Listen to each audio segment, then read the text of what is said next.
Pemirsa, satu persatu anggota kepolisian yang terseret kasus Sambo diberhentikan dengan tidak hormat dari Korps Bayangkara. Namun nasib berbeda dialami 5 anggota Polri yang bebas dari pemecatan dan ditempatkan di Yanma dengan pengawasan Propam Polri.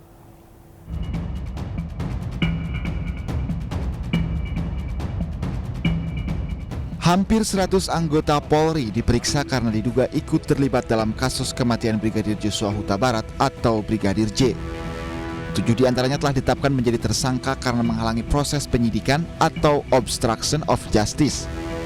5 diantaranya telah diberhentikan dengan tidak hormat melalui sidang etik. Mereka adalah Irjen Verdi Sambo, Kompol Cuk Putranto, Kompol Baikuni Wibowo, dan Kombes Agus Nurpatria, dan terbaru AKBP Jerry Raymond Siagian. Sementara nasib baik dialami 5 anggota kepolisian yang melanggar etik penanganan kasus Joshua.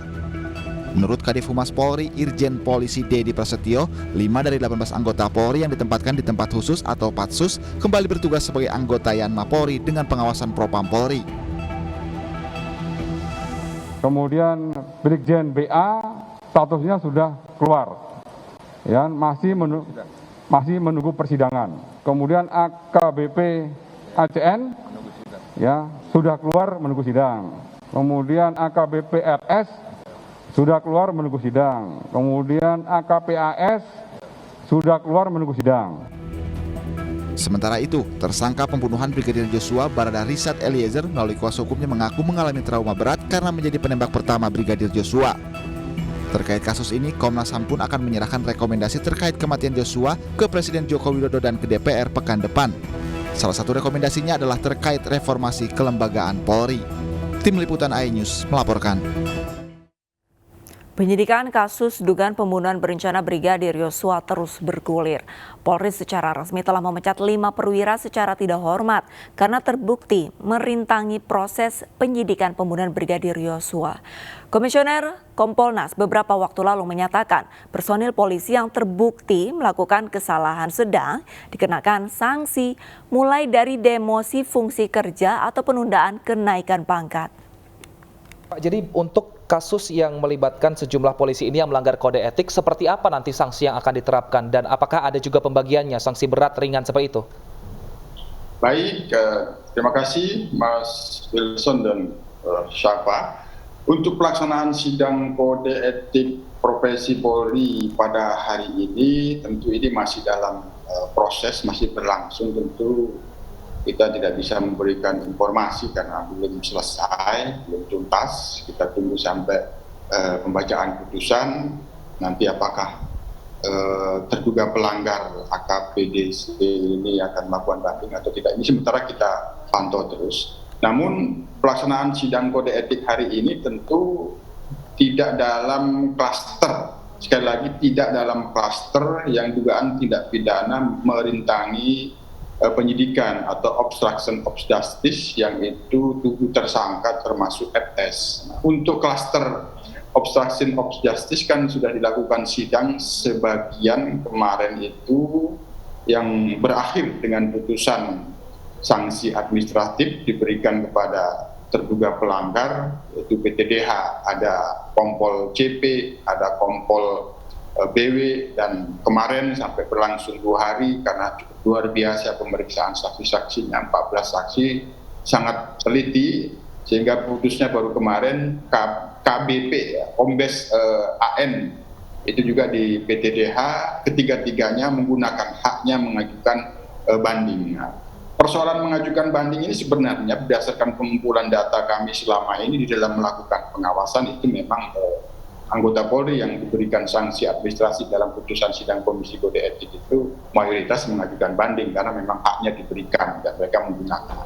Nah, untuk yang pada hari ini tidak termasuk di dalam klaster dugaan tindak pidana obstruction of justice, tapi ini murni terkait dengan dugaan pelanggaran kode etik profesi ya. Itu salah satunya tidak menjalankan tugas wewenang dan tanggung jawab secara profesional. Baik, Pak Yusuf, kalau bagi polisi yang masuk dalam klaster melanggar kode etik karena tidak profesional dalam bekerja ini, perlukah juga diberikan sanksi PTDH atau bisa lebih ringan, Pak Yusuf? Biasanya seperti apa? Yang dalam praktek dan penerapan sanksi pelanggaran kode etik profesi itu memang antara klasifikasi ringan, sedang, berat selama ini itu sangat berkorelasi, memiliki koherensi lah. Kalau dia berat yang sudah dilakukan sidang kode etik kemarin dari FS dan terhadap perwira di bawahnya lagi itu berkategori berat, selama ini dinyatakan perbuatan tercela, sanksi etiknya dan sanksi administratifnya yang selama ini dipraktekkan itu ya PTDH.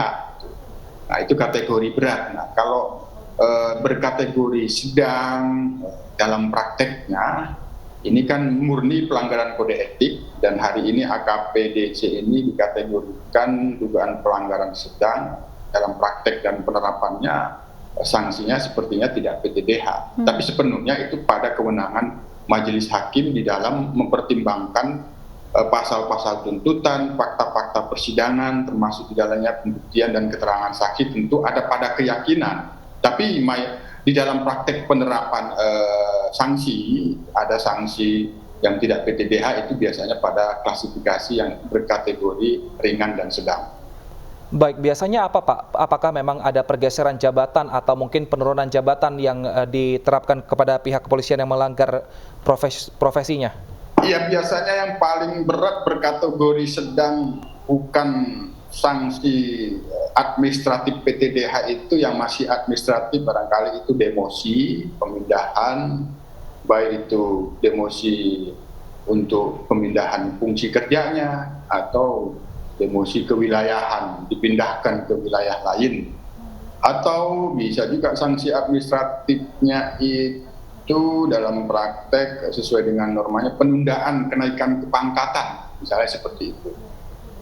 Ya, Pak Yusuf, beberapa polisi yang terseret kasus Sambo ini mengaku hanya sebagai korban skenario Sambo. Mereka melakukan perintah atasan tanpa mengetahui bahwa yang diperintahkannya ini merupakan bagian dari skenario atau rekayasa. Apakah ini juga bisa mengurangi hukuman mereka?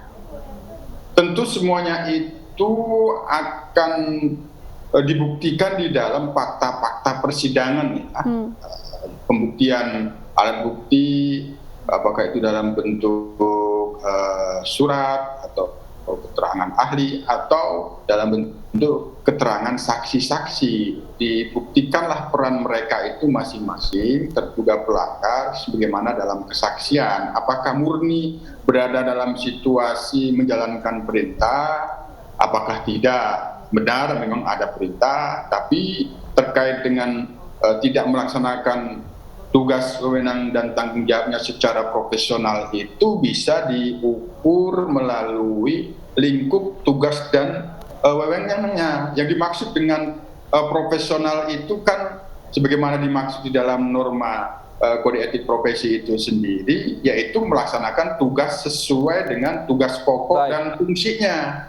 Apa iya anggota personil yang bertugas di Propam melakukan penyidikan tindak pidana? Nah, itu kan tidak sesuai dengan tugas dan pokoknya. Ketika mendapatkan perintah untuk mengurus mengolah TKP misalnya, mengolah TKP ini misalnya saja, anggota personil yang bertugas di Propam maka itu tidak profesional. Itu mengolah TKP bukan tugas Propam, itu kewenangan penyidik.